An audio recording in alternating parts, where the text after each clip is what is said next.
Hi, it's me again with Corel Roll Tips and Tricks. Somebody sent me this photograph basically of the twisted ribbon and asked how you would draw it. And I've come up with two different ways. One of them, it really looks like the ribbon is kind of spiraling, going in a circle. And then this one I did pretty good. You know, it's going around and coming back in. But then right here, the ribbon needs to be going the other direction. So you really got to play with it. I think I've got it down this time. But all I did was take an ellipse, and then I can Control D and moved it down. And then Control D, quite a few of them. Take a 2-point line. You go from that node to that node, or quadrant sometimes it'll say. Now I want to group these together.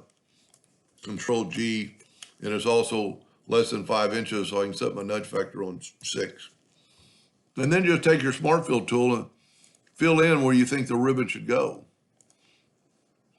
And so go down.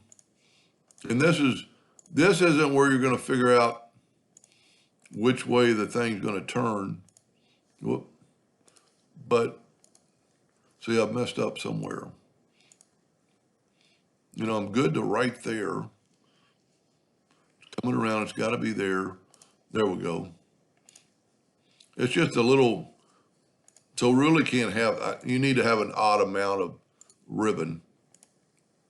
So let's just go with that and let's nudge that out of the way. And then you can left click, right click, and you see the lines we need to delete. One of them is there, and then here for sure, but then you got to figure out, so this ribbon is going to look like it's going, you know, toward us if we hit this one. And if we take that back and hit this one, you know, then it looks like it's spiraling down. So you need to kind of watch that and play with it. You know, maybe before you start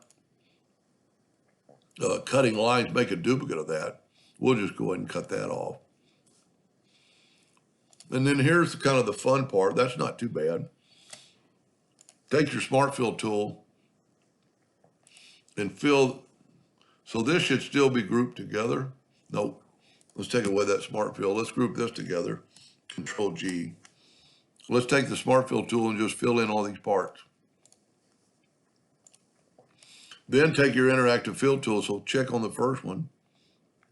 And because that one's kind of turning in, you want it to look like it's going somewhere.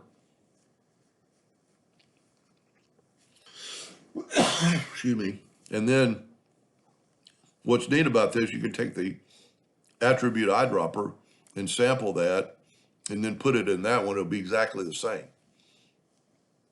Then go back to your interactive fill tool. Always check off and grab the one you want to do.